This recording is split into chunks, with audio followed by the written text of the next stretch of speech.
Hello दोस्तों, जैसा आपको विदित ही है, हम इस चैनल पर रोज़ाना विगत वर्षों के प्रश्न पत्र सोल्व कर रहे हैं।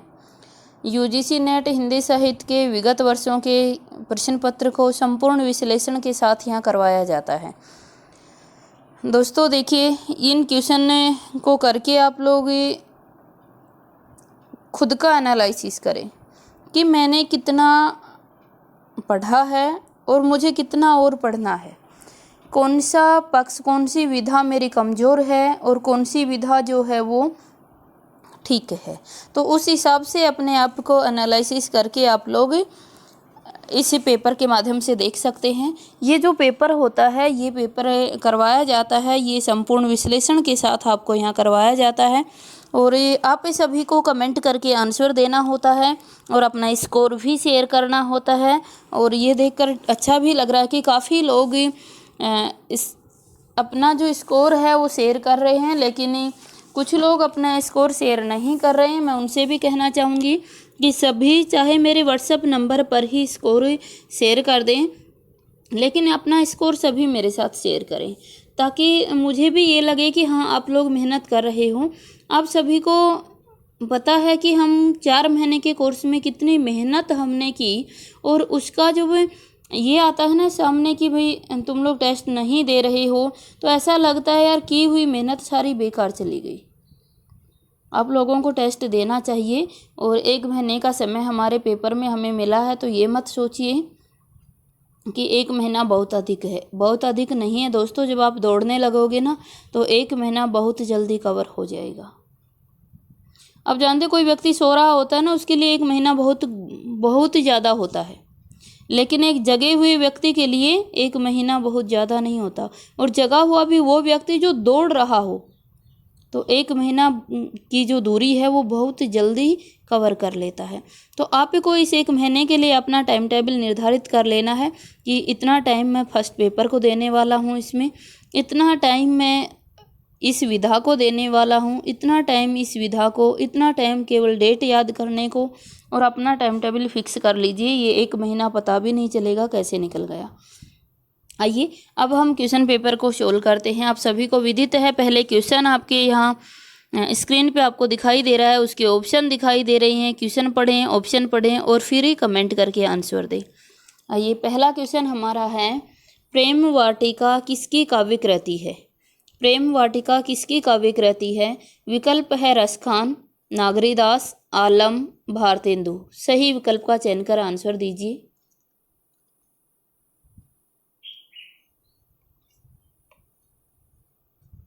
आंसर सभी ने चुन ही दिया। आंसर क्या हो जाएगा? ए आ जाएगा, रसखान। प्रेम वाटिका किसकी काव्य कृति है? रसखान की। अगला क्वेश्चन देखिए। अगला क्वेश्चन है, अनघ नाटक किस कवि ने लिखा है? विकल्प है भारतेंदु हरिश्चंद्र, मैथिली शरण गुप्त, सुमित्रा नंदन पंत, राम कुमार वर्मा। सही विकल्प का चयन कर आंसर दीजिए।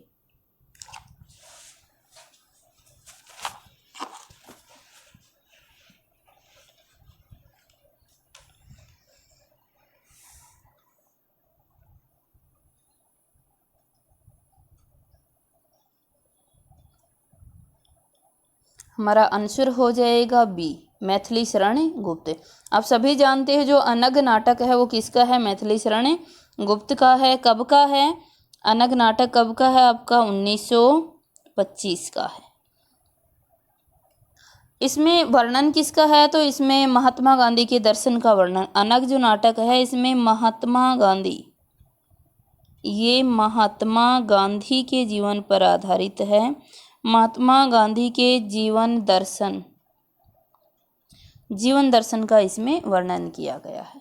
तो अनघ किसका है? मैथिली शरण गुप्त का है, 1925 का है, और इसमें महात्मा गांधी के जीवन दर्शन से ये संबंधित है। अगला क्वेश्चन है, घुमक्कड़ शास्त्र के लेखक हैं? विकल्प है रामवृक्ष बेनीपुरी, कन्हैयालाल मिश्र प्रभाकर, सत्यदेव परिवारजक, राहुल सांकरतैन। सही विकल्प का चयन कर आंसर दीजिए।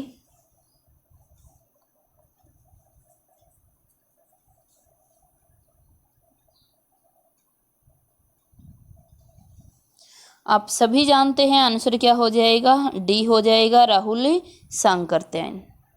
घुमक्कड़ शास्त्र के लेखक कौन है, राहुल सांकृत्यायन।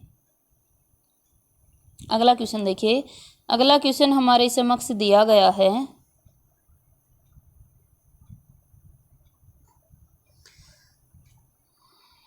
अगला क्वेश्चन है, प्रेम सागर के लेखक हैं, प्रेम सागर के लेखक हैं। विकल्प हमारे समक्ष दिया गया, इंसा अल्लाह खां, सदल मिश्र, लल्लू लाल और बाल कृष्ण भट्ट। सही विकल्प का चयन कर आंसर दीजिए।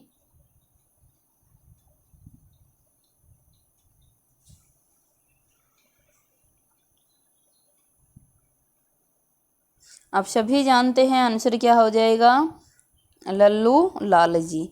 प्रेम सागर के लेखक कौन है, लल्लू लाल हैं। अगला क्वेश्चन है, आत्मनिरीक्षण के लेखक हैं। विकल्प है वियोगी हरि, बाबू गुलाब राय, हरि बाहु गुप्त, सेठ गोविंद दास। सही विकल्प का चयन कर आंसर दीजिए।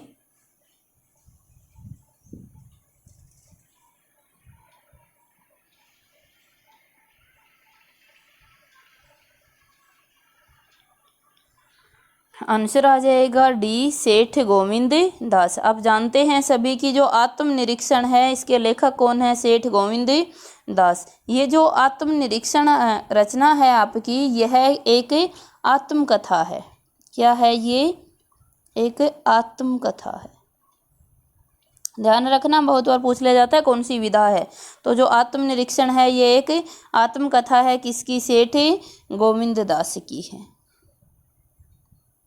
अगला क्वेश्चन है, पृथ्वी प्रदक्षिणा के लेखक हैं, पृथ्वी प्रदक्षिणा के लेखक हैं। विकल्प है मौलवी महेश प्रसाद, राहुल सांकृत्यायन, शिव प्रसाद गुप्त, सत्यदेव परिवारजक। सही विकल्प का चयन कर आंसर दीजिए।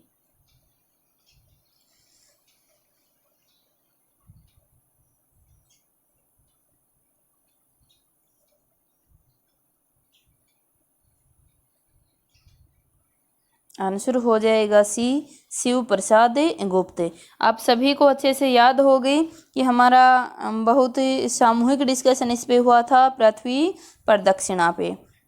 तो पृथ्वी प्रदक्षिणा, पृथ्वी की जो प्रदक्षिणा का अर्थ होता है परिक्रमा करना, है ना। शिव का प्रसाद बांटते हुए हम क्या करते हैं, परिक्रमा कर देते हैं। ये जो पृथ्वी प्रदक्षिणा है ये एक क्या है, आपका यात्रा वृत्तांत है। जब हम यात्रा पर जाते हैं, यात्रा वृत्तांत, तो शिव का प्रसाद बांटते हुए प्रदक्षिणा करते हैं, हम परिक्रमा कर लेते हैं। तो परिक्रमा को ही प्रदक्षिणा कहा जाता है। तो पृथ्वी प्रदक्षिणा शिव प्रसाद गुप्त का एक यात्रा वृत्तांत है। अगला क्वेश्चन देखिए, अगला क्वेश्चन है,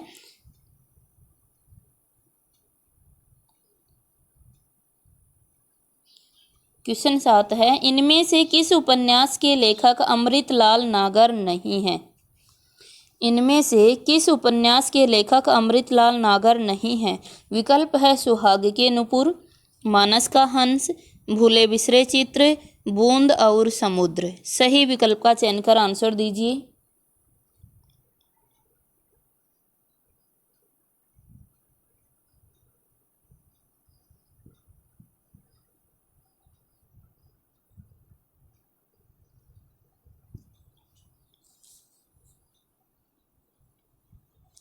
आंसर सभी का आ ही गया, क्या हो जाएगा, सी हो जाएगा, भूले बिसरे चित्र। भूले बिसरे चित्र है ये अमृतलाल नागर का नहीं, किसका है, भगवती चरण वर्मा का। ये किसका है आपका, भगवती चरण वर्मा, भगवती चरण वर्मा की रचना है। देखो सुहाग के नुपुर जो है ये कब का है, 1960 का, 1960। ध्यान रखिए, अमृतलाल नागर का सुहाग के नुपुर 1960 का है आपका। मानस का अंश कब का है, 1972 का है। और बूंद और समुद्र कब का है, 1956 का है। ये 1956 1956 का है। दोस्तों इनकी विषय वस्तु भी बहुत बार पूछ ली जाती है। सुहाग के नुपुर जो है इसमें ये जो सुहाग के नुपुर है इसकी विषय वस्तु है कि इसमें कुल वधू का वर्णन किया, मध्यकालीन कुल वधू का वर्णन किया गया है। इसमें मध्यकालीन कुल वधू का वर्णन है। मानस का हंस आप जानते ही हो किस पे आधारित है। मानस का हंस जो है वो आपके तुलसीदास के जीवन पर आधारित है। किसके? तुलसीदास के जीवन पर आधारित है। बूंद और समुद्र है इसमें लखनऊ के चौक पर भारत की विभिन्न संस्कृतियों का वर्णन किया गया है। बूंद और समुद्र की बहुत बार आपसे विषय वस्तु पूछी जाती है, तो याद रखना बूंद और समुद्र जो है इसमें लखनऊ के चौक पर अनेक भारतीय छटाओं का वर्णन किया गया है। अगला क्वेश्चन देखिए। अगला क्वेश्चन है, निम्नलिखित में से कौन सा नाटक सुरेंद्र वर्मा का नहीं है? विकल्प है एक दूनी एक, मादा कैक्टस, सेतुबंद, कैद ए हयात। ये कैद ए हयात है। कैद ए हयात। सही विकल्प का चयन कर आंसर दीजिए।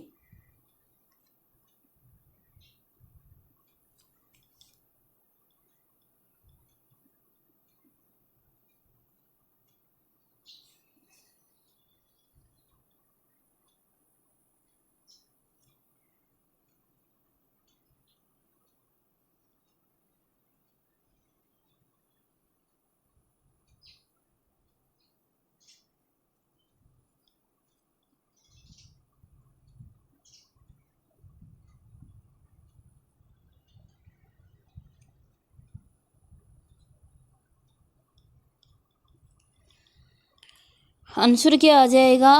बी आ जाएगा, मादा कैक्टस। आंसर हो जाएगा हमारा बी, मादा कैक्टस।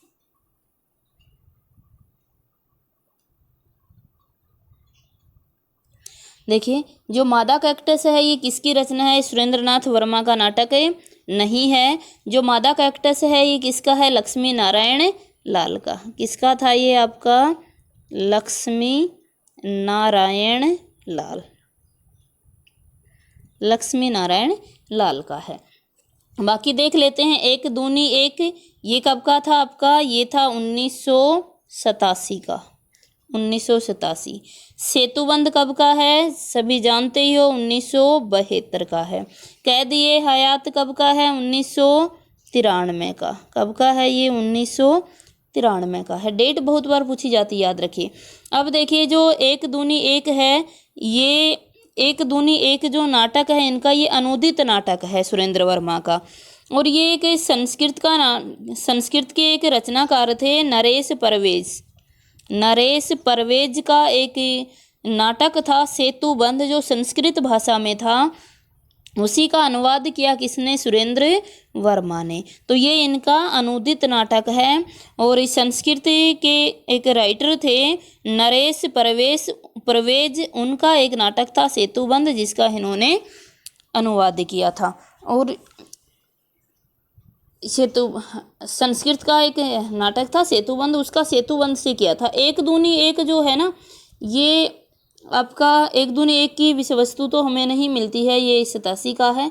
और उसके बाद कैद ए हयात को अगर हम देखें तो आप सभी जानते हो ये किसके जीवन पर आधारित है? ये मिर्जा गालिब के जीवन पर आधारित है।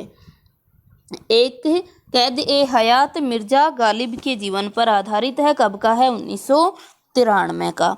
आप देखते हैं सेतुबंध जो है ये एक अनूदित नाटक है इनका। और संस्कृत के एक नरेश परवेज का नाटक था सेतुबंध, उसका रूपांतरित रूप है। एक दूनी एक जो है ये आपका 1987 में रचित है। अगला क्वेश्चन देखिए। अगला क्वेश्चन है, निम्नलिखित में से कौन सा उपन्यास राहुल सांकृत्यायन का नहीं है? विकल्प है सिंह सेनापति, जय योद्धे, दिवोदास और व्यतीत। सही विकल्प का चयन कर आंसर दीजिए।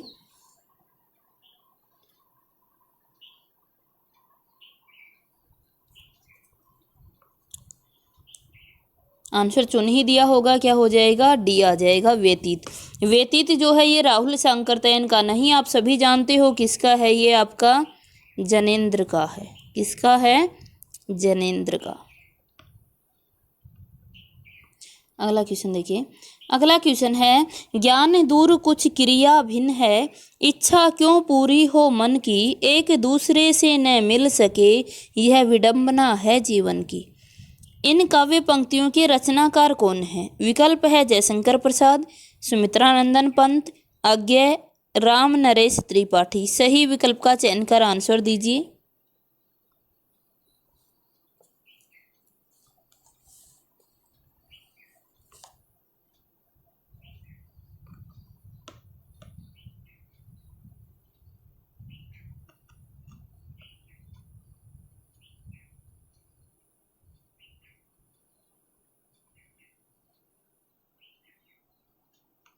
आप सभी जानते हो आंसर क्या हो जाएगा, जयशंकर प्रसाद हो जाएगा। दोस्तों ये जो है ये किसकी है, आपकी जयशंकर प्रसाद की कामायनी से ली गई पंक्तियां हैं। जयशंकर प्रसाद की कामायनी से ली गई हैं, तो जयशंकर प्रसाद की हैं और कामायनी से ली गई है। अगला क्वेश्चन देखिए, अगला क्वेश्चन है, कंठोष्ठी ध्वनि का उदाहरण है। विकल्प है औ, ए, कै, तय। सही विकल्प का चयन कर आंसर दीजिए।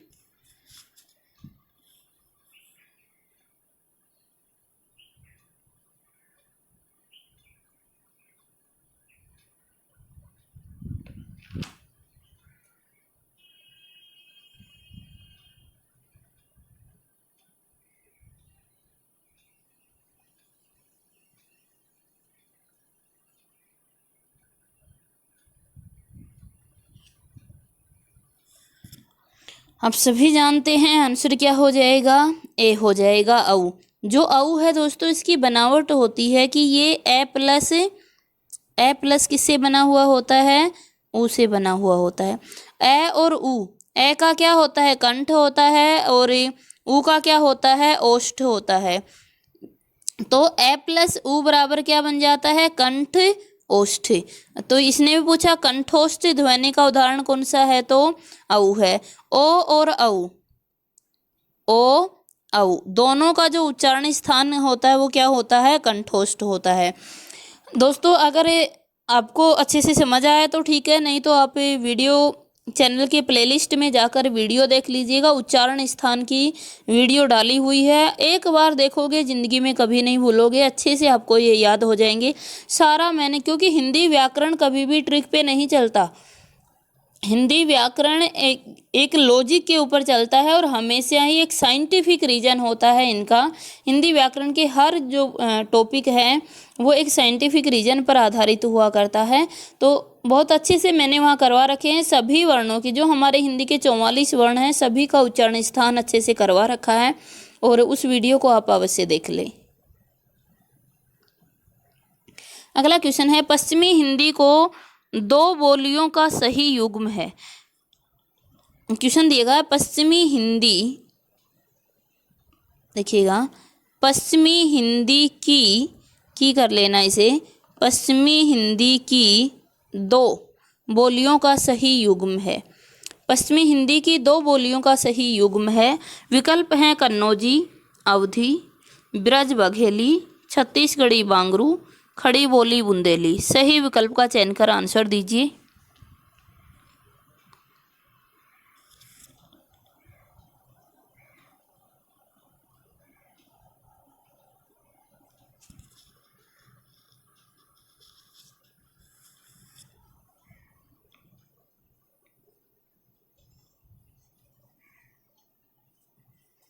आंसर हो जाएगा डी, खड़ी बोली बुंदेली। जो पश्चिमी हिंदी की दो बोलियों का सही युग्म है वो खड़ी बोली है और बुंदेली है। खड़ी बोली को क्या कहा जाता है दोस्तों, इसको कोरवी भी कहा जाता है आपका। देखिए इसमें जो पहले में जो अवधी भाषा है ये किसकी हो जाएगी, ये पूर्वी हिंदी की हो जाएगी, इसलिए आंसर नहीं आया। जो बघेली है ये भी किसकी है, आपकी पूर्वी की है। अवधी, बघेली और छत्तीसगढ़ी ये तीनों ही किसकी हैं, आपकी पूर्वी की हैं। उसने पूछा केवल पश्चिमी हिंदी की, तो पश्चिमी हिंदी की दो हमारे पास हैं, एक खड़ी बोली और एक बुंदेली। आप सभी जानते हैं कि पश्चिमी हिंदी में 5 भाषाएं आती हैं, 5 उपभाषाओं को सम्मिलित किया जाता है। कौन कौन सी होती हैं आपकी?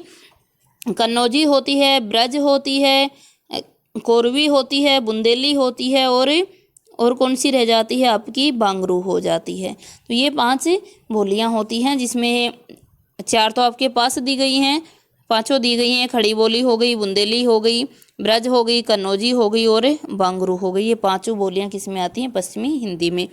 और जो पूर्वी हिंदी होती है उसमें 3 होती हैं। कौन कौन सी? बघेली है, छत्तीसगढ़ी है और अवधी है। ये तीनों, अवधी, बघेली, छत्तीसगढ़ी, तीनों पूर्वी में आ जाती हैं। अगला क्वेश्चन देखिए। अगला क्वेश्चन है, शब्द जब वाक्य में प्रयुक्त होने की योग्यता प्राप्त करता है तो उसे क्या कहते हैं? विकल्प है वाक्य, ध्वनि, पद, समास। सही विकल्प का चयन कर आंसर दीजिए।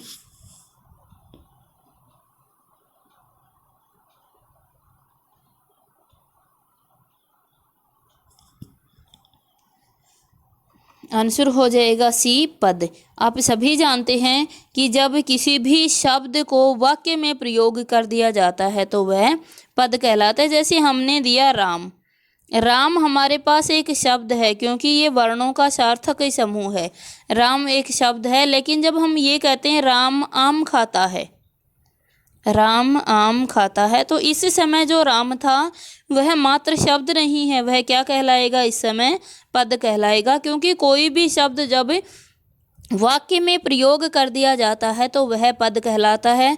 दोस्तों, ये संपूर्ण शब्द से संबंधित संपूर्ण जानकारी मैंने आपको शब्द से संबंधित वीडियो में दी हुई है। वहाँ जाकर आप तत्सम, तद्भव, देशज, विदेशज या फिर शब्द के अनेक जो विभाजन हैं, बनावट के आधार पर शब्द की संपूर्ण जानकारी मैंने आपको दी हुई है। प्लेलिस्ट में जाकर शब्द की प्लेलिस्ट को चेक कीजिए और वहाँ जाकर आप संपूर्ण जानकारी ले सकते हो। अगला क्वेश्चन है, अर्धमागधी अपभ्रंश से विकसित बोली है। अर्धमागधी अपभ्रंश से विकसित बोली है। विकल्प पर मैं आपको लेकर चलती हूँ। विकल्प दिया गया बांगरू, बघेली, ब्रजभाषा, भोजपुरी। सही विकल्प का चयन कर आंसर दीजिए। अर्धमागधी अपभ्रंश से विकसित बोली।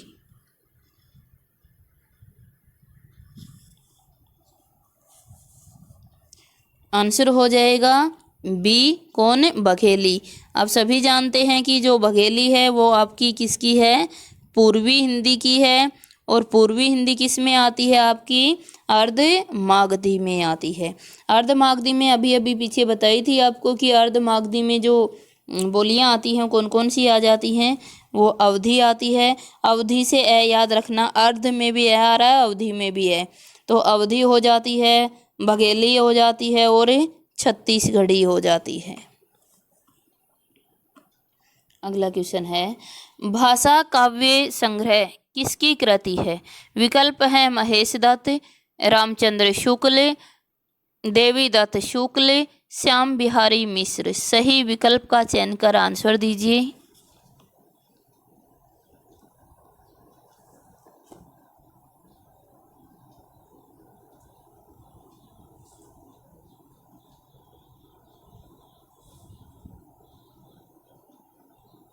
आंसर हो जाएगा ए, महेश दत्त। आप सभी जानते हैं कि भाषा काव्य संग्रह किसकी कृति है? महेश दत्त की है।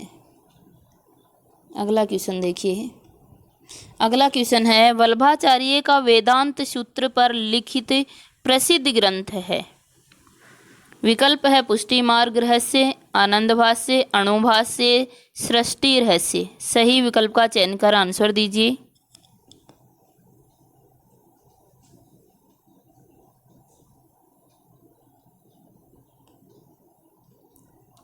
आंसर हो जाएगा अणुभाष्य, सी।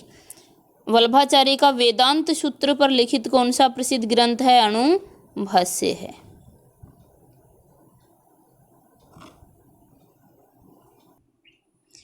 अगला क्वेश्चन है, पानी परात को हाथ छुयो नहीं, नैनन के जल सो पग धोए किस कवि की पंक्तियां हैं? विकल्प है सूरदास, रहीमदास, गंग कवि और नरोत्तम दास। सही विकल्प का चयन कर आंसर दीजिए।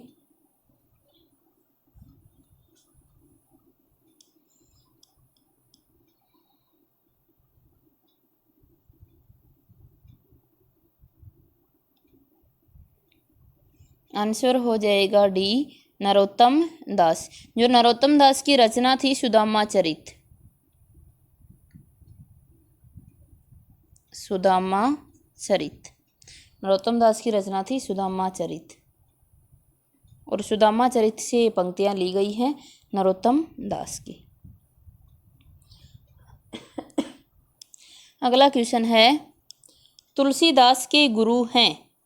विकल्प है रामानंद, हनुमंत शास्त्री, नरहरियानंद, रामानुजाचार्य। सही विकल्प का चयन कर आंसर दीजिए।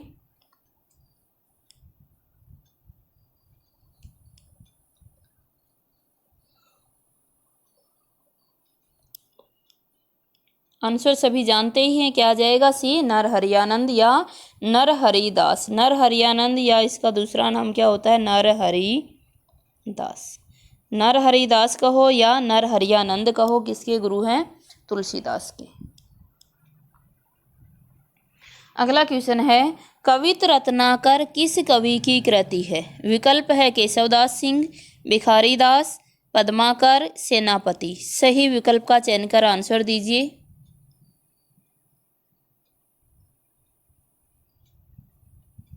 कवित रत्नाकर किसकी है? सेनापति की रचना है। आंसर आ जाएगा डी। अगला क्वेश्चन देखिए, क्वेश्चन नंबर 20, उत्तर कबीर नामक कविता किस कवि की है? विकल्प है केदारनाथ सिंह, अशोक वाजपेयी, कुंवर नारायण, ज्ञानेंद्र पति। सही विकल्प का चयन कर आंसर दीजिए।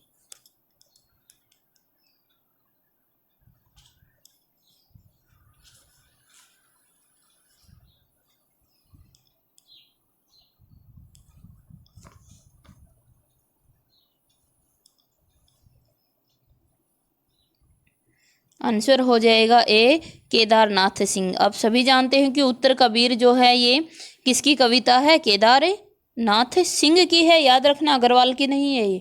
किसकी है? केदारनाथ सिंह। अगला क्वेश्चन है, क्वेश्चन नंबर 21 दिया गया, प्रकाशन वर्ष के अनुसार निम्नलिखित जीवनियों का सही अनुक्रम है।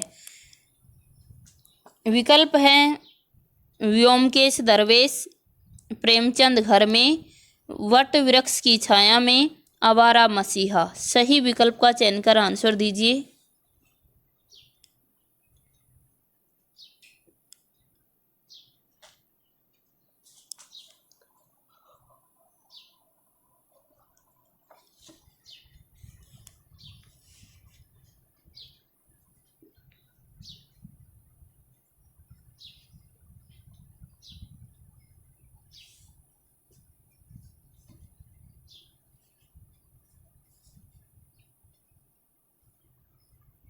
आंसर हो जाएगा डी, प्रेमचंद घर में सबसे पहले आ जाएगी। कब की है प्रेमचंद घर में? 1944।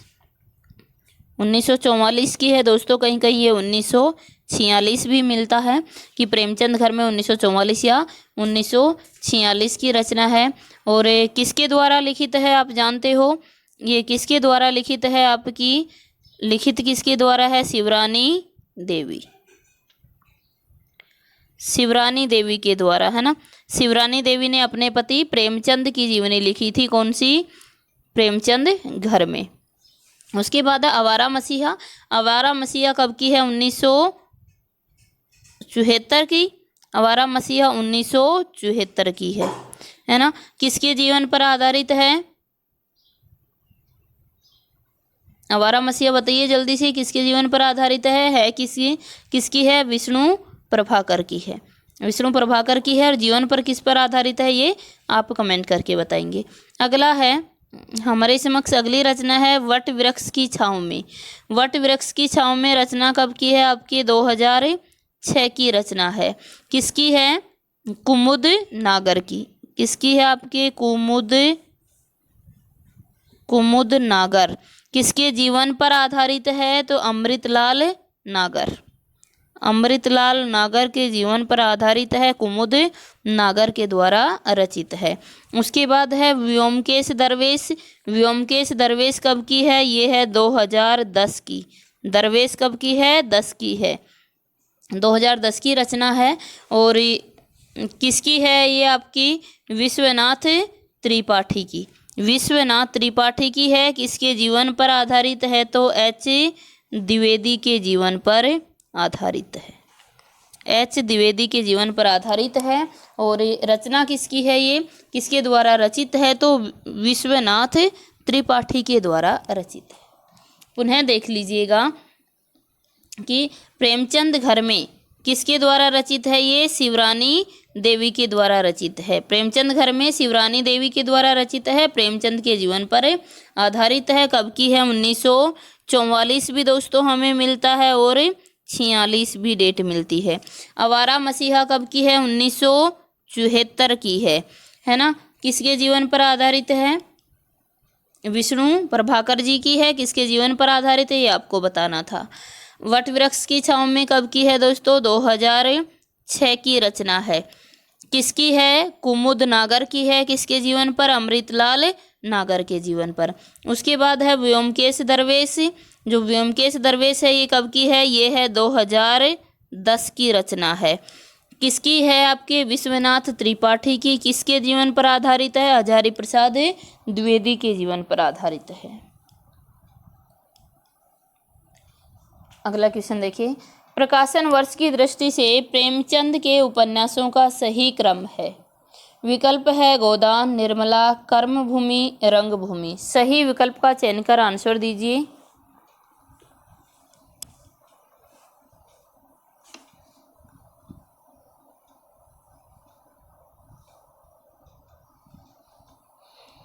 आंसर सभी ने दे ही दिया, सभी का आ गया। क्या हो जाएगा? सी, रंगभूमि। आंसर सी हो जाएगा, रंगभूमि, निर्मला, कर्मभूमि और गोदान। सभी जानते हैं रंगभूमि की डेट क्या है? 1925। रंगभूमि कब की है? 1925 की। निर्मला कब की है? 1927 की। कर्मभूमि कब की है? 1933 की। और गोदान के बारे में आप जानते ही हो, कब का है? 1936। सही विकल्प हो जाएगा हमारा सी। दोस्तों एक बार थोड़ा सा साझा कर लेते हैं आपसे कि रंगभूमि के अंदर ही की जो रंगभूमि की विषय वस्तु है वो क्या है? रंगभूमि की विषय वस्तु है वो है आपकी पूंजीवाद। और इसमें पूंजीवादी और भारतीय जो शिक्षित चरित्र है ना, जो शिक्षित लोग हैं उनकी चरित्रहीनता का वर्णन दिया गया है। आप जानते हो रंगभूमि में किसका वर्णन है? सूरदास का वर्णन है। और सूरदास जी की झोपड़ी का वर्णन दिया गया है। और उसमें जो पढ़े लिखे लोग होते हैं वही सूरदास की झोपड़ी को जला देते हैं, वही जो है उन पे लांछन लगा देते हैं। तो ये सभी है कि जो रंगभूमि है उसमें पूंजीपति और भारतीय शिक्षितों की चरित्रहीनता का वर्णन है। निर्मला सभी जानते ही हो, निर्मला किससे संबंधित है आपकी? है ना, निर्मला दहेज प्रथा और अनमेल विवाह से संबंधित है। कर्मभूमि जो है वो किसके? अछूतोद्वार और दलित जीवन पर आधारित है। गोदान जानते ही हो किस पे? कृषक जीवन पर आधारित है।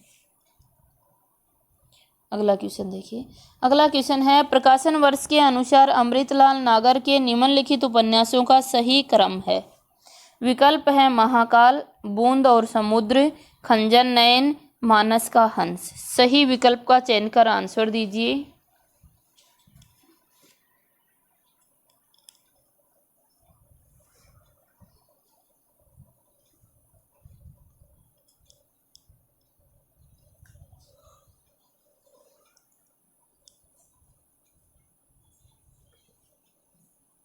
आंसर हो जाएगा सी, महाकाल। महाकाल कब का है? 1947 का। 1947। बूंद और समुद्र कब का है? 1956 का है। मानस का हंस कब का है? 1972 का है, सभी को याद है। और खंजर नयन कब का है? 1981 का है। खंजर नयन कब का है? 81 का है। देखिए अब इनकी विषय वस्तु थोड़ी सी देख लेते हैं कि इनकी विषय वस्तु क्या है। अगर महाकाल की बात करते हैं तो इसके अंदर बंगाल के अकाल का वर्णन है। बूंद और समुद्र जो है इसमें आप सभी जानते ही है, बूंद और समुद्र में लखनऊ के चौक पर भारतीय छटा का वर्णन दिया गया है। मानस का हंस ये किस पर, तुलसीदास जी पर आधारित है। और खंजर नयन किस पर आधारित है, सूर्यदास के जीवन पर आधारित है।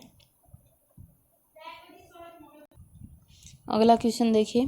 अगला क्वेश्चन है, प्रकाशन के आरंभ की दृष्टि से निम्नलिखित पत्रिकाओं का सही क्रम है।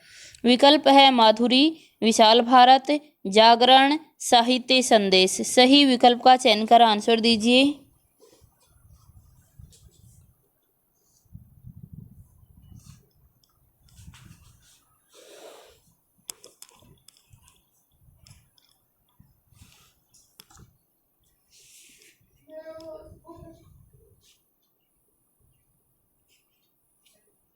आंसर हो जाएगा ए माधुरी। माधुरी कब की है, 1922। माधुरी कब से प्रकाशित होने लगी थी, 1922 से निकलने लगी। और माधुरी थी किसकी, नंद दुलारे भार्गव की। किसकी थी, नंद दुलारे भार्गव।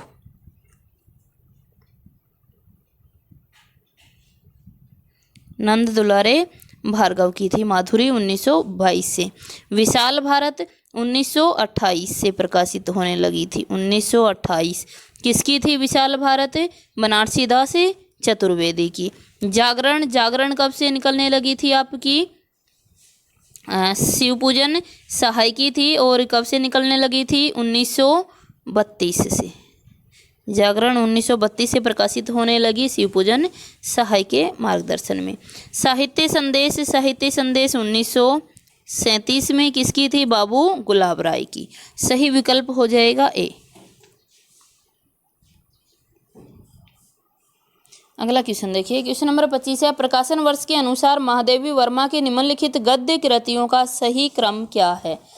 विकल्प हमारे समक्ष दिया गया, श्रृंखला की कड़ियाँ, अतीत के चलचित्र, पथ के साथी, स्मृति की रेखाएं। सही विकल्प का चयन कर आंसर दीजिए।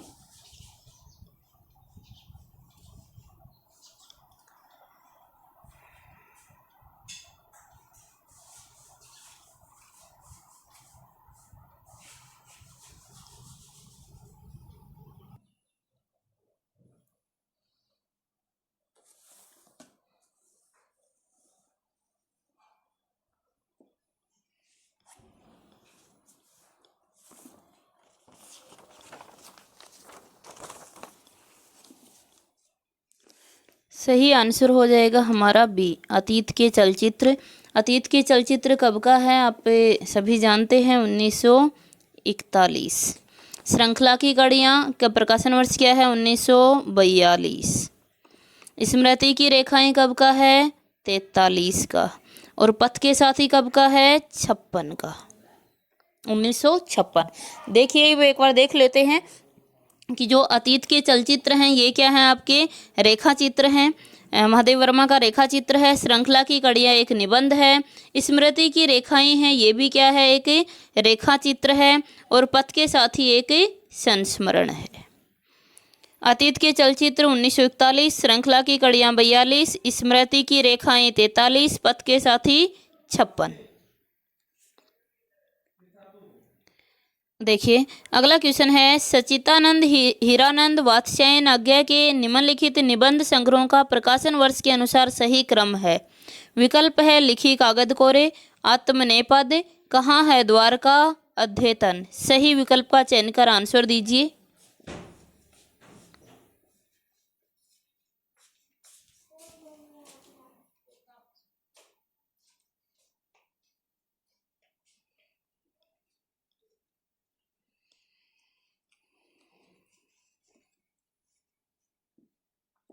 आंसर हो जाएगा डी, आत्मनेपद। कब का था, 1960। आत्मनेपद 1960 का है। लिखी कागद कोरे 1972, अध्येतन 1977 और कहाँ है द्वारिका 1978। 82। ये आगे जी के निबंध हैं, इनको आपको कोड से भी याद करवा रखा है कि ट्रिक के साथ भी, अगर डेट याद नहीं हो तो आप ट्रिक से भी आराम से लगा सकते हो। अगला क्वेश्चन देखिए, अगला क्वेश्चन है निम्नलिखित व्यंग्य रचनाओं का प्रकाशन वर्ष के अनुसार सही अनुक्रम है। विकल्प है जीप पर सवार इल्लियां, भित्ति, जो घर फूके, यत्र तत्र सर्वत्र। सही विकल्प का चयन कर आंसर दीजिए।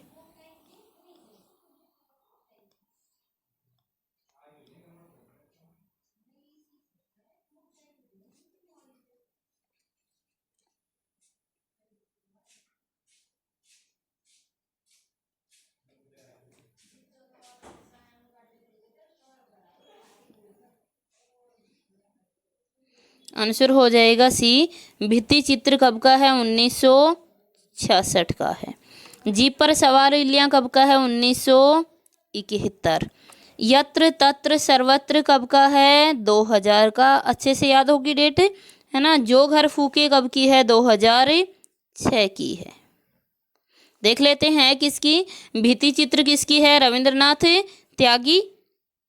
एक व्यंग्य रचना है किसकी? रविंद्रनाथ त्यागी की। जीप पर सवार इल्लियां किसकी है? आपकी शरद जोशी की।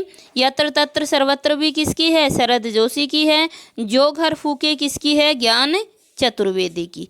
जो घर फूके किसकी हो जाएगी? आपकी ज्ञान चतुर्वेदी,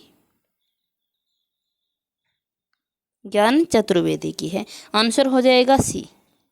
अगला क्वेश्चन देखिए, अगला क्वेश्चन है निम्नलिखित उपन्यासों का प्रकाशन वर्ष के अनुसार सही क्रम है। विकल्प है त्यागपत्र, मेरी तेरी उनकी बात, नदी के दीप, खंजन नयन। सही विकल्प का चयन कर आंसर दीजिए।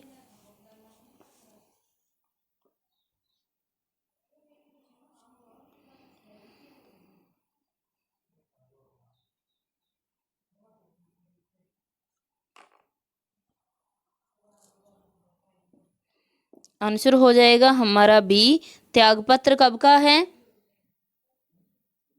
उपन्यास है कब का? 1937 का। किसका है? जनेंद्र का। 1937 किसका है? आपके जनेंद्र का है। नदी के दीप सभी जानते ही हो। नदी के दीप कब किसका है? अज्ञे जी का। कब का? 1951 का। तेरी मेरी उनकी बात कब का है? 74 का। 1974 किसका है? यशपाल का। खंजन नयन किसका है? नागर जी का, अमृतलाल नागर का। कब का है? 81 का। पुनः देख लीजिए, त्यागपत्र जैनेन्द्र जी का है 1937 का। नदी के दीप जो हैं वो किसके हैं? अज्ञे का है 1951 का। तेरी मेरी उनकी बात किसका है? यशपाल का। 1974 का। खंजन नयन किसका है? अमृतलाल नागर का। कब का है? 81 का। सही आंसर हो जाएगा बी। अगला क्वेश्चन देखिए, जन्म काल के अनुसार निम्नलिखित कवियों का सही क्रम है। विकल्प है बिहारी, चिंतामणि, भूषण, मतीराम। सही विकल्प का चयन कर आंसर दीजिए।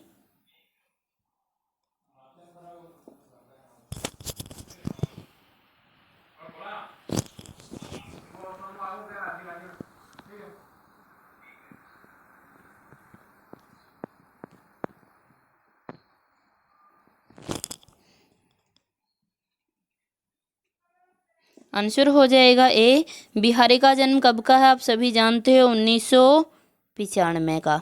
चिंतामणि कब के हैं? पूरे 1600 के। भूषण कब के हैं? 1613 के। और मतीराम कब के हैं? 1617 के। आंसर हो जाए, बिहारी का जन्म 1995 माना गया, चिंतामणि का 1600, भूषण 1613 और मतीराम 1617। अगला क्वेश्चन देखिए, अगला क्वेश्चन है भगवती चरण वर्मा के निम्नलिखित उपन्यासों का प्रकाशन वर्ष के अनुसार सही अनुक्रम है। विकल्प हैं टेढ़े मेढ़े रास्ते, भूले बिसरे चित्र, सामर्थ्य और सीमा, सीधी सच्ची बात। सही विकल्प का चयन कर आंसर दीजिए।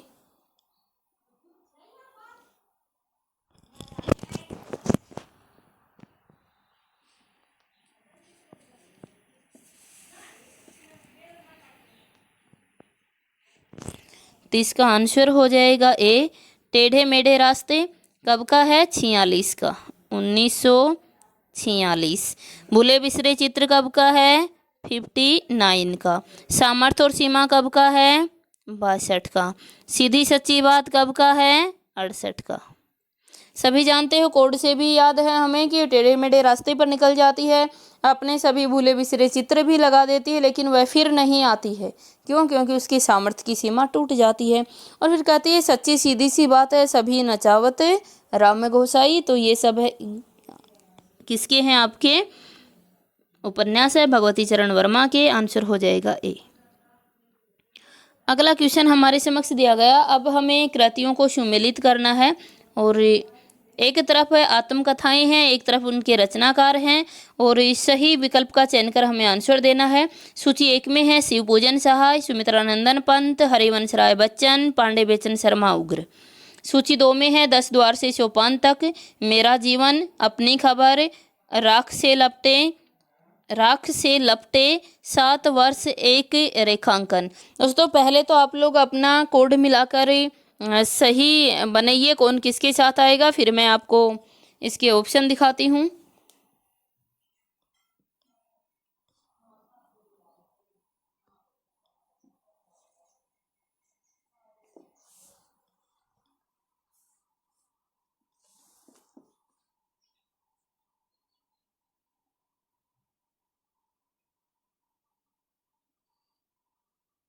ये विकल्प हमारे समक्ष दिए गए हैं, इन विकल्प को देखकर सही आंसर का चयन कीजिए।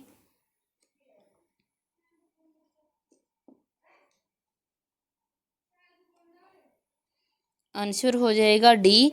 आप सभी जानते ही हैं कि एक बार पुनः आपको ऑप्शन पर लेकर जाती हूँ। देखिए यहाँ हम एक बार मिलान करते हैं कि शिव पूजन सहाय की आत्मकथा कौन सी है।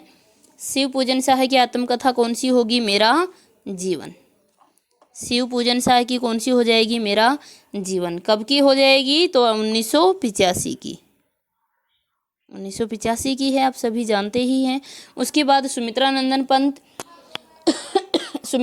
पंत की कौन सी हो जाएगी? आपकी 60 वर्ष एक रेखांकन। उसके बाद हरिवंश राय बच्चन की सभी जानते हैं क्या हो जाएगी? 10 द्वार से सोपान तक। कब की है? इसकी डेट बहुत पूछी जाती है। कब की हो जाएगी? आपकी 85 की, 1985। उसके बाद है पांडे बेचन शर्मा उग्र, इनकी कौन सी हो जाएगी? आपकी अपनी खबर। और हमने कोड में भी अच्छे से याद किया था कि इतना पांडे बेचन शर्मा उग्र, ये पांडे जी इतने उग्र हो जाते हैं कि इनको अपनी खबर ही नहीं रहती, ये अपनी खबर ही खो देते हैं। अगला क्वेश्चन देखिए।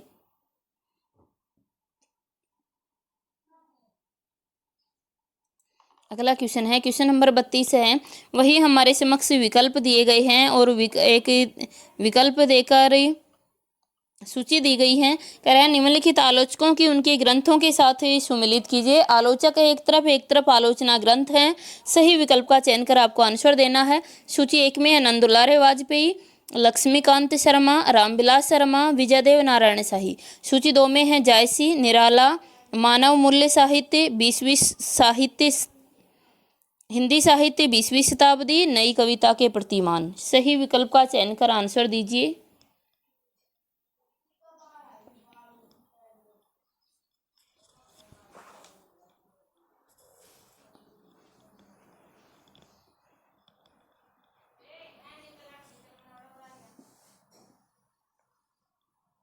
हमारा आंसर हो जाएगा सी। आप सभी जानते ही हैं कि नंद दुलारे वाजपेयी के का आलोचना ग्रंथ कौन सा है? आपका हिंदी साहित्य 20वीं शताब्दी। उसके बाद है लक्ष्मीकांत शर्मा का कौन सा हो जाएगा? लक्ष्मीकांत शर्मा का नई कविता के प्रतिमान। 2-3 दिन पहले भी याद करके आए हैं, जिसके पास लक्ष्मी होगी वो नई कविता के प्रतिमान ले आएगा। उसके बाद है हमारे पास कौन? रामविलास शर्मा की सभी जानते ही हो क्या है? निराला। और विजयदेव नारायण शाही की क्या हो जाएगी? जायसी। सही आंसर हो जाएगा सी। अगला क्वेश्चन है, क्वेश्चन नंबर 33 देखिए। संस्मरण रेखा चित्रों को उनके लेखकों के साथ सम्मिलित कीजिए। एक तरफ संस्मरण रेखा चित्र दिए गए हैं, और दूसरी तरफ हमारे पास उनके लेखक दिए गए हैं। सही मिलान कर हमें सही कोड का चयन कर आंसर देना है। सूची 1 में है चेतना के बिंब, रेखाएं बोल उठी, जिंदगी मुस्काई, सिंहावलोकन। सूची 2 में है देवेंद्र सत्यार्थी, निराला, महादेवी वर्मा, यशपाल, नगेंद्र। सही विकल्प का चयन कर आंसर दीजिए।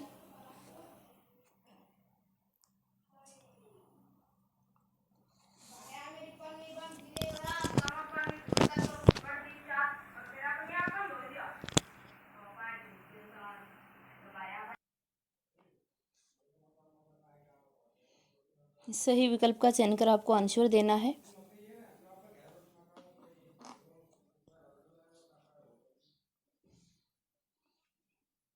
हमारा आंसर हो जाएगा डी। आप सभी जानते हो कि एक बार सम्मिलित कर लेते हैं। देखो, चेतना के बिंब किसका है? आपका नगेंद्र का। चेतना के बिंब नगेंद्र। ए में 5 और ए में 5 एक ही ऑप्शन में दिखाई दे रहा है, डी में। हम डी को आंसर लगाएं और आगे बढ़ जाएं। फिर भी एक बार देख लेते हैं कि रेखाएं बोल उठी किसका है? आपका देवेंद्र सत्यार्थी का। उसके बाद है जिंदगी मुस्काई किसका हो जाएगा? निराला जी का। सिंहावलोकन किसका हो जाएगा? यशपाल का। सही आंसर हो जाएगा डी। अगला क्वेश्चन देखें। अगला क्वेश्चन हमारे समक्ष दिया गया है, निम्नलिखित कहानीकारों को उनकी कहानियों से सुमेलित कीजिए। सूची 1 में है भगवती चरण वर्मा, इलाचंद्र जोशी, यशपाल, उपेंद्र नाथ अस्क। सूची 2 में है पिंजरा, मकरील, दो वाके, एक कैदी, दीपावली और होली। सही विकल्प का चयन कर आंसर देना है।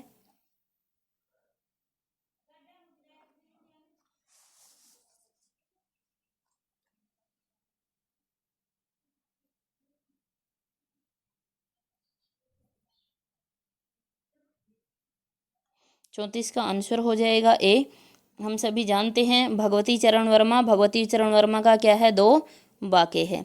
इलाचंद्र जोशी का क्या है? आपके एक कैदी।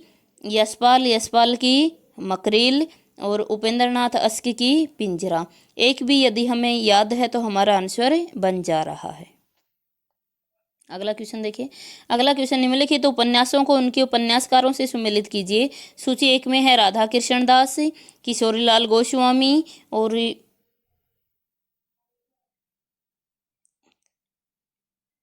देवकीनंदन खत्री, श्रद्धाराम फुलेरी।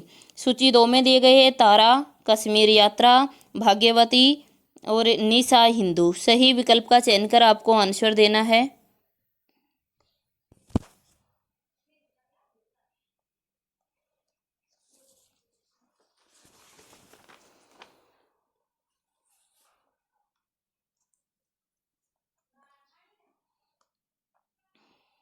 आंसर हो जाएगा हमारा बी। आप सभी जानते ही हैं कि देखें, राधा कृष्ण दास का कौन सा है?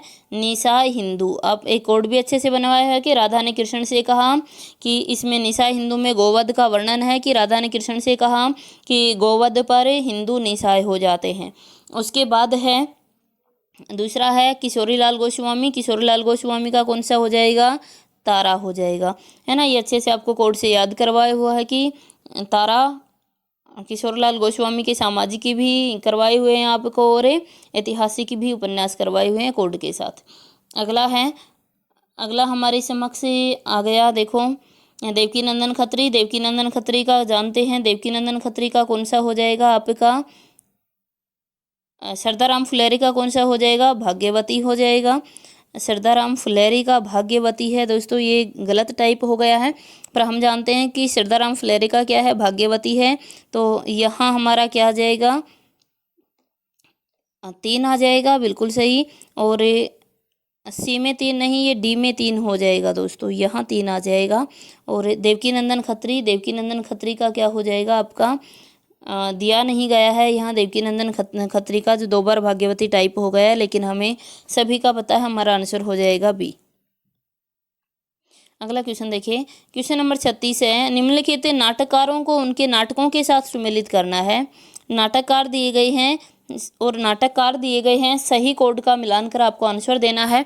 सूची एक में है भारतेंदु हरिश्चंद्र, राधा चरण गोस्वामी, प्रताप नारायण मिश्र और बालकृष्ण भट्ट। सूची 2 में है संगीत शकुंतल, महारानी पद्मावती, अंधेर नगरी, अमर सिंह राठौड़ और नल दमयंती। सही विकल्प का चयन कर आंसर देना है।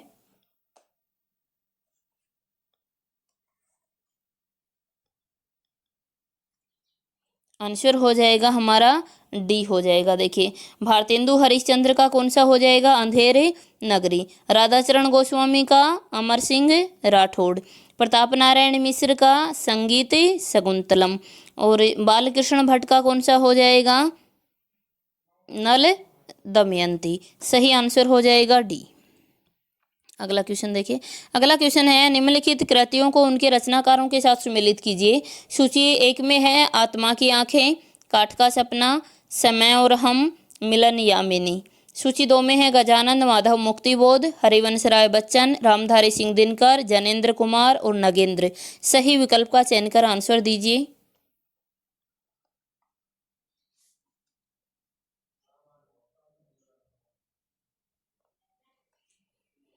आंसर हो जाएगा सी। आप सभी जानते ही हैं। मिलान कर लें एक बार। आत्मा की आंखें किसका है आपका? आत्मा की आंखें हो जाएगा किसका? रामधारी सिंह दिनकर का। काठ का सपना किसका है? गजानंद माधव मुक्तिबोध का। समय और हम किसका हो जाएगा? जनेन्द्र कुमार का। और मिलन यामिनी किसका हो जाएगा? हरिवंश राय बच्चन की। आगे देखिए।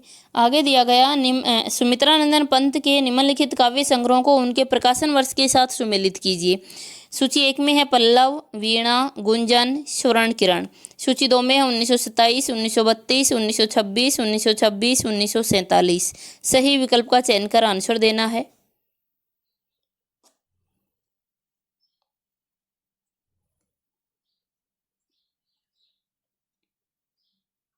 अड़तीस का आंसर हो जाएगा बी।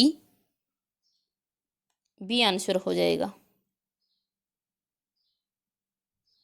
देखिए, एक बार मिलान कर लेते हैं। सभी मिलान कीजिए।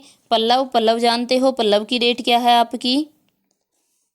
पल्लव की डेट क्या हो जाएगी? पल्लव कब का है? 26 का। पल्लव की डेट बताइए जल्दी से कमेंट करके। उसके बाद में देखिए वीणा, वीणा कब की हो जाएगी आपकी? वीणा हो जाएगी 27 की, है ना। 27 वीणा बजती है, 27 में वीणा, वीणा हो जाएगी 27 की। देखिए, उसके बाद गुंजन, गुंजन कब की है आपकी? गुंजन 32 की हो जाएगी। और स्वर्ण किरण कब की हो जाएगी? 26 की। पल्लव की डेट आपको बतानी है। पल्लव जल्दी से बताइए कमेंट करके कि पल्लव की डेट क्या है। सही जो आंसर हमारा हो जाएगा वो बी हो जाएगा। अगला क्वेश्चन देखिए। अगला क्वेश्चन है, निम्नलिखित पत्रिकाओं को उनके प्रकाशन स्थान से सुमेलित कीजिए। पत्रिकाएं हमारे पास दी गई हैं। आनंद कादम्बिनी, आनंद कादम्बिनी है, ब्राह्मण है, हिंदी प्रदीप है और उचित वक्ता है। सूची दो में दिए गए हैं प्रयाग, सूची दो में दिए गए कानपुर, प्रयाग, मिर्जापुर, अजमेर, कलकत्ता। सही विकल्प का चयन कर आंसर देना है आपको। आंसर दीजिए।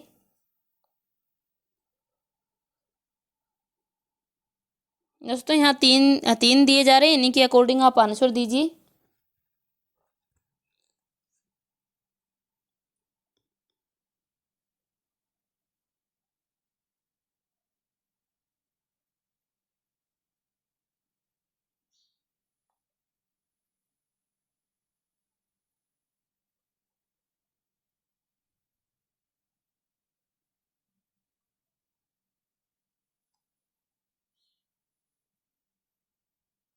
आंसर हो जाएगा हमारा डी।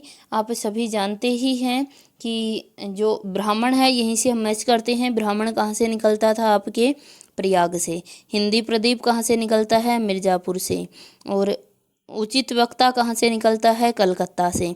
और रह गया कौन हमारा? आनंद कादम्बिनी। आप जानते हो आनंद कादम्बिनी कहाँ से निकलती है आपकी? ये भी आनंद कादम्बिनी है, ये भी कहाँ से निकलती थी? मिर्ज़ापुर से। तो आंसर हमारा क्या हो जाएगा? आंसर हो जाएगा डी फॉर डॉग। अगला क्वेश्चन देखिए। अगला क्वेश्चन है आनंद, हाँ जी, आनंद कादम्बिनी कहाँ से? मिर्ज़ापुर से। अगला क्वेश्चन हमारा है, निम्नलिखित निबंधकारों को उनके निबंध संग्रहों के साथ सुमेलित कीजिए। सूची एक में है पल्लव, वीणा, गुंजन, स्वर्ण किरण। अच्छा, ये रिपीट हो गया है दोस्तों, इसी क्वेश्चन को रिपीट क्वेश्चन है। ये कॉपी पेस्ट हो गया है तो आप इस क्वेश्चन को काट दें, अगले क्वेश्चन पे चले। अगला क्वेश्चन है हमारा स्थापना और तर्क से संबंधित है। स्थापना है, काव्य का उत्कर्ष केवल प्रेम भाव की कोमल व्यंजना में ही माना जाता है। तर्क में है, क्रोध जैसे उग्र एवं प्रचंड भावों के विधान के साथ साथ करुण भाव की अभिव्यक्ति के काव्य में पूर्ण सौंदर्य के साक्षात्कार होते हैं। सही विकल्प का चयन कर आंसर देना है, आंसर दीजिए।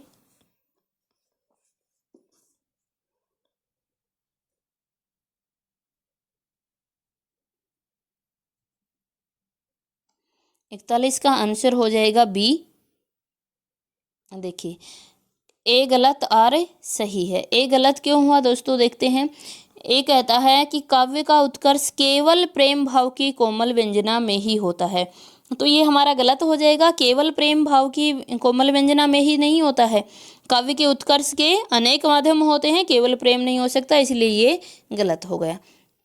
अगला क्वेश्चन हमारे समक्ष दिया गया है कि भूमंडलीकरण ने जन की पुरानी धारणा बदलकर रख दी, उसने जन को मास में बदल दिया है।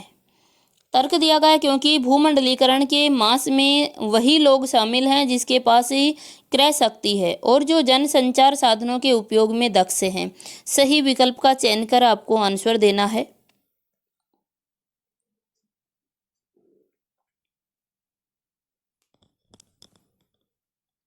आंसर हो जाएगा ए और आर दोनों सही। अगला क्वेश्चन देखिए। अगला क्वेश्चन है, स्थापना है, श्रृंगार को रसराज माना जाता है। तर्क है, क्योंकि जीवन के आदि से लेकर अंत तक उसी का प्रसार है और जीवन की सभी भावनाएं उसी से निस्तृप्त हैं। सही विकल्प का चयन कर आंसर दीजिए।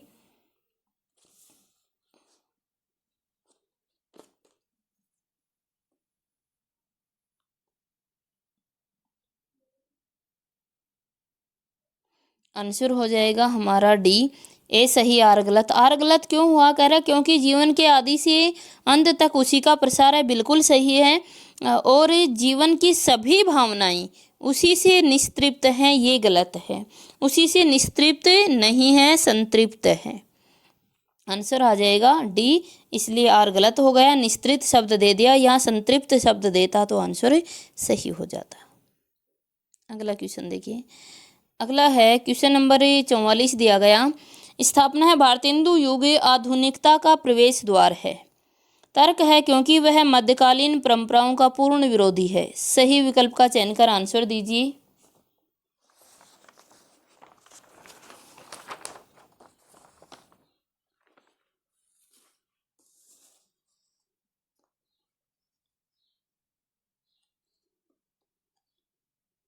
आंसर क्या हो जाएगा हमारा सी, ए सही और आर गलत। दोस्तों आप जानते ही हो, क्योंकि वह मध्यकालीन परंपराओं का पूर्ण विरोधी है, ये गलत है, वह पूर्ण विरोधी नहीं है। हाँ, परिवर्तन भारतेंदु युग में देखने को मिला, लेकिन ये पूर्ण विरोधी नहीं था। यह ये संक्रमण काल कहलाया। यहाँ कुछ प्राचीन और कुछ नवीन धारणाओं को सम्मिलित किया गया था। ऐसा नहीं कि प्राचीनता का या परंपरा का इन्होंने पूर्ण विरोध कर दिया था, ऐसा नहीं था, इसलिए आर हमारा गलत हुआ। अगला क्वेश्चन देखिए। अगला क्वेश्चन है, स्थापना है, प्रतीक अमूर्त का मूर्तिकरण है जिसमें अदृश्य सार तत्व ही अभिव्यक्ति है। तर्क है, क्योंकि जब किसी वस्तु का कोई एक भाग गोचर हो और फिर आगे उस वस्तु का ज्ञान हो तब उस भाग को प्रतीक कहते हैं। सही विकल्प का चयन कर आंसर दीजिए।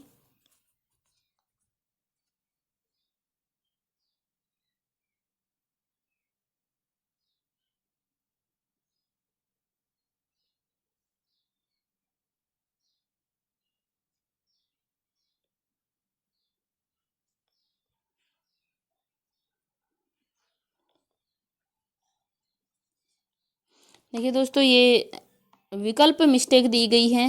कह रहा प्रतीक अमूर्त का मूर्तिकरण है जिसमें अदृश्य सार तत्व ही अभिव्यक्त है, बिल्कुल सही है।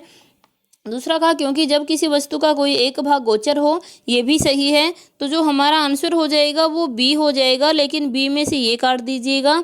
बी में दिए गए ए और आर दोनों सही है। आगे देखिए। आगे हमारे समक्ष दोस्तों ये पैराग्राफ दिया गया है, आप इसे पहले पढ़िए और इसे पढ़ने के बाद हम इसके क्वेश्चन करते हैं।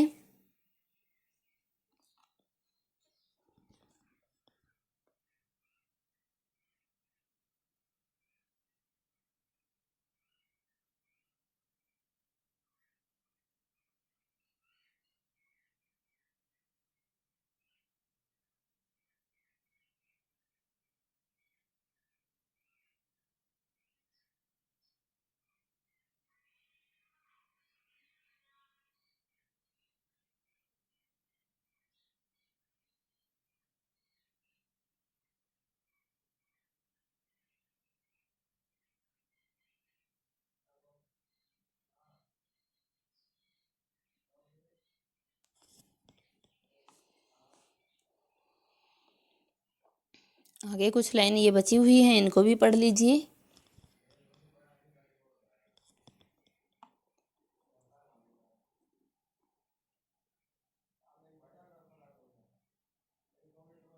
हमारा क्वेश्चन है वैज्ञानिक की दृष्टि, क्वेश्चन नंबर 46 देखिए, वैज्ञानिक दृष्टि कब धर्म, नैतिकता और विश्वास का विरोध करती है?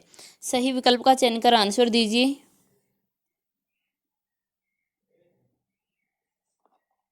आंसर हो जाएगा डी, जब वे उनकी दृष्टि से गलत हो। अगला क्वेश्चन देखिए, अगला क्वेश्चन है आधुनिक मनुष्य के संदर्भ में वैज्ञानिक दृष्टि की सबसे बड़ी सिद्धि है? सही विकल्प का चयन कर आंसर दीजिए।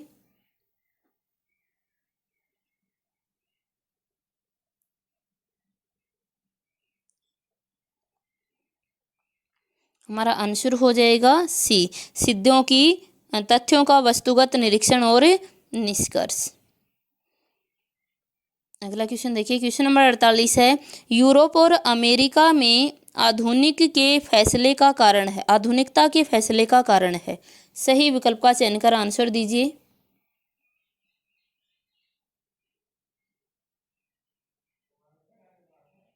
आंसर हो जाएगा हमारा डी, वैज्ञानिक दृष्टिकोण की प्रधानता और प्रबलता के कारण आधुनिकता के फैलने का कारण है यूरोप और अमेरिका दोनों में। अगला क्वेश्चन है, टेक्नोलॉजी उद्योग और वैज्ञानिक दृष्टिकोण के बीच संबंध है? सही विकल्प का चयन कर आंसर दीजिए।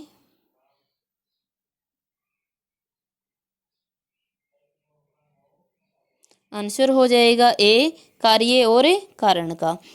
अगला क्वेश्चन है क्वेश्चन नंबर 50 और अंतिम क्वेश्चन, यूरोप और अमेरिका के संदर्भ में श्रद्धा, विश्वास, परंपरा, धर्म आदि किसी भी बाधा को मानने के लिए तैयार नहीं है? सही विकल्प का चयन कर आंसर दीजिए।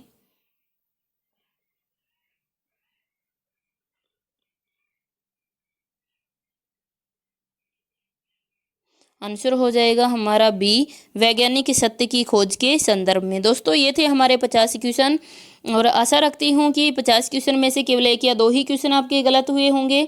अगर इससे ज़्यादा गलत हो रहे हैं दोस्तों, 50 में से यदि आपको 47 नंबर नहीं आ रहे हैं तो फिर मेहनत कीजिए, फिर देखिए कहाँ कौन सा क्वेश्चन गलत हुआ और कौन सी मेरी कमजोरी अभी भी बनी हुई है। इस प्रकार से अपने आप का विश्लेषण करें और विश्लेषण करके अपने कमजोरियों को फाइंड आउट करें और फिर उनका उपचार कर दें। तभी जाके हम अपने उद्देश्य तक पहुंच पाएंगे, अपने लक्ष्य तक पहुंच पाएंगे। और दोस्तों देखो, मेहनत तो आपको करना ही पड़ेगा। मेहनत मैं भी कर रही हूँ आपके लिए, रोज़ाना एक टेस्ट लेकर आ रही हूँ।